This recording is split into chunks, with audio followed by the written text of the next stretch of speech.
你知道吗？每天倒掉的垃圾其实是最天然的植物养料，不花1毛钱就能让垃圾变黄金，废水变肥水，一盆变百盆，从此养花像呼吸一样简单，关键还省钱。大家好，我是花花，今天分享3种自制神仙水，快花几分钟时间看看你扔了多少宝贝吧。1. 阿司匹林。阿司匹林是我们常见的解热、镇痛、抗血栓的药物，但你知道吗？它不仅仅是医学上的救命良药，也是植物养护中的灵丹妙药。科学研究显示，阿司匹林中宝贵的水杨酸成分能够激活植物的自然防御系统，促进植物生根，提升抗病虫害能力。90%的园艺爱好者，特别是老玩家都表示，使用阿司匹林水后，植物的生长速度和健康状况明显改善，尤其是木本植物和多年生花卉，效果肉眼可见。那么，为什么阿司匹林对植物这么有效呢？这个说起来也非常难得。当植物面临压力时，水杨酸会帮助植物释放保护激素，增强免疫力，从而抵御病虫侵害。而且，它还能促进植物细胞的分裂，让植物的根系更健康，长得更快。所以，当你在扦插植物时，使用阿司匹林水可以将成功率提升到80%，尤其是那些较难生根的植物，比如玫瑰和月季，效果更是显著。最宝贵的是，使用阿司匹林水也非常简单，操作一点都不复杂。你只需要取一片过期的阿司匹林药片，把它碾成粉末，然后把粉末放进500毫升清水里，搅拌均匀，直到阿司匹林完全溶解。这样，阿司匹林水就做好了。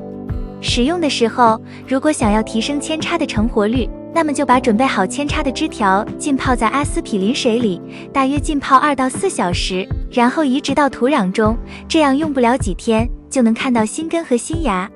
但如果你是想用阿司匹林水用来日常养护的话，可以将它稀释10倍后，然后直接浇花，或者用来喷洒植物叶片，效果也是事半功倍。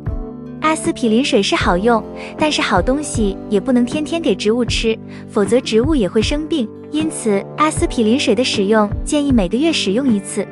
那哪些植物适合使用阿司匹林水呢？像玫瑰、月季、茉莉、三角梅、发财树、富贵竹、君子兰、桂花，这些都特别喜欢阿司匹林水。还有一些生长缓慢、根系脆弱的植物，通过阿司匹林水，它们的生根速度可以提高50%以上，成活率也能提高大约30%。而对于像兰花、杜鹃这些对药物敏感的植物，你就需要小心了。可以先在少量的植物上进行试用，看看它们的反应，确保不会引起不良反应。最后要提醒大家的是，阿司匹林水使用时有几点要注意。首先，最好是现做现用，不要放太久，否则药效会降低。其次，阿司匹林水不是万能的，如果植物已经有病虫害，单纯依靠阿司匹林水是不能完全治愈的，最好配合其他方法一起使用。还有，如果发现植物的叶子开始发黄或者掉叶子，说明使用量或使用频率过高，要及时调整。2. 淘米水。厨房里的淘米水不仅仅是废水，它是大自然送给我们的一种天然养花宝物。你也许没想到，养花高手中10个人有9个人都把淘米水当作一种神器，因为它能够让植物茎秆越来越粗壮，白根越来越多。研究表明，淘米水中富含的氮、磷、钾等营养元素，这些元素都是植物需要的，尤其是绿植和草本植物，淘米水就相当于它们的豪华大餐。为什么淘米水能这么管用呢？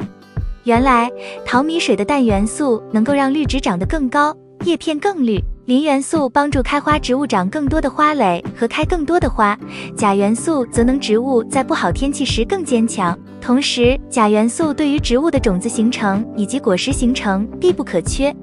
此外，淘米水中的淀粉也能够在植物根系周围形成一层保护膜，防止病菌侵害。更重要的是，淘米水天然无害，不含有害化学物质，相比市场上买的各种化肥更加环保、安全。如果你想利用淘米水来养花，首先要知道怎么正确使用它。淘米水的使用方法有2种，一种是淘米水稀释后直接使用，另外一种是发酵后使用。先说第一种，使用前要将淘米水加入2倍的水溶液稀释，然后用来浇花。但直接稀释的淘米水使用频率一定要控制好，建议最多2周使用一次。发酵使用的时候相对麻烦，但优点是可以经常使用。下面详细说明发酵方法。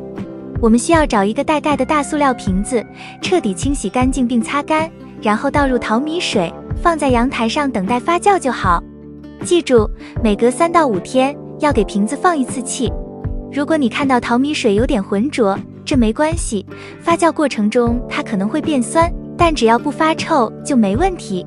如果发酵时闻到异味，那可能是瓶子或者淘米水没有清洁干净导致的。另外，发酵或使用淘米水时，一定要记得盖好盖子，不要用敞口的容器哦。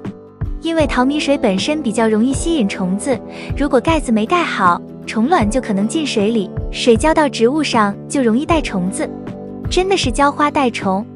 如果发酵过程中有点异味，可以往瓶子里放点橘子皮、柚子皮或橙子皮，这样不但能去除异味，还能加快发酵速度。当淘米水发酵好之后，你会看到瓶内会有明显的上下分层。我们使用时要记得分开使用，上层的水可以和5倍的清水混合浇花用，这样植物既能得到养分，又能避免过浓的发酵水影响它们的生长。那么淘米水适合哪些植物呢？观叶植物里面，比如吊兰、发财树、常春藤、文竹、虎尾兰、龟背竹等等。这些植物浇过淘米水后，叶片会更饱满，光泽也会增强，大大提升观赏效果。而在开花植物里面，玫瑰花、茉莉花、桂花、蝴蝶兰、三角梅等使用淘米水后，不但能让花卉长得健壮，还能促使它们开花更多。除此之外，多肉植物也可以使用淘米水来浇水，营养成分会让多肉长得胖、冒新芽。此外，草本植物、蔬菜类如生菜、香菜、芹菜等也能从中受益，尤其在生长期，淘米水为它们提供了天然的氮肥，帮助它们茁壮成长。当然，使用淘米水时也有一些需要注意的事项。首先，淘米水要新鲜，最好使用当天淘米后的水，避免水中沉淀过多，影响植物的健康。其次，不要长时间频繁使用淘米水，以免土壤中某些元素积累过多，导致植物出现根腐等问题。最后，使用了淘米水以后，一定要及时观察植物的状态，发现异样要及时停止。3. 洋葱水。你可能从未想过，厨房里常见的洋葱竟然是养花的超级英雄。如果你正在为家里的植物枯萎而烦恼，或者想让你的花卉更加茂盛，那你一定要了解洋葱水对植物的惊人效果。洋葱的这种神奇效果，主要归功于它所含有的天然硫化物，这些成分对植物有极强的抗菌作用，能够有效防止植物根部的病害感染。同时，洋葱中的抗氧化物质也有助于减缓植物的衰老，增强植物的抗病能力。很多经验丰富的园艺爱好者都知道，洋葱水能促进植物的生长速度，尤其是在植物的根部浸泡之后，根系更健康，吸收养分的能力也更强。使用洋葱水浇灌植物，能够大大提升它们的生长活力。那么，如何使用洋葱水才能让它发挥最大的效果呢？其实，制作洋葱水的方法非常简单。首先，将一个大洋葱切成薄片，然后将这些洋葱片放入大约1升水中，浸泡24小时。这样做可以让洋葱中的有效成分完全溶解在水中，形成具有营养和抗菌效果的洋葱水。如果你想要更强的效果，可以将洋葱水进行轻微发酵，这样洋葱水的作用会更持久一些。发酵时要确保容器保持通风，避免产生异味。制作好的洋葱水可以直接用于浇花，但要注意对水的比例，避免过浓的洋葱水对植物根系产生负面影响。通常情况下，1:10的比例比较合适，也就是将1份洋葱水与10份清水混合后使用。如果只是用来防治病虫害，你可以每月使用1次。而如果是用来促进植物生根或增强抗病能力，则建议每2周使用1次。洋葱水适用的植物范围非常广泛，尤其适合一些容易生病或根系较弱的植物。玫瑰、月季、兰花、茉莉花、君子兰、三角梅、富贵竹、常春藤、发发财树等花卉都特别喜欢洋葱水带来的滋润，它能帮助这些植物在生长过程中快速恢复，增加抗病能力。此外，绿植类植物，例如绿萝、吊兰，也能从洋葱水中受益，帮助它们提高根部的吸收能力，促进植物健康生长。使用洋葱水时需要注意的地方，首先是不要过量使用，避免黄叶、根部腐烂。其次，在气温较高或湿度较大的环境下停止使用。以上就是今天的内容，喜欢自制肥料的请点赞、关注并多多转发，感谢观看，我们下期见。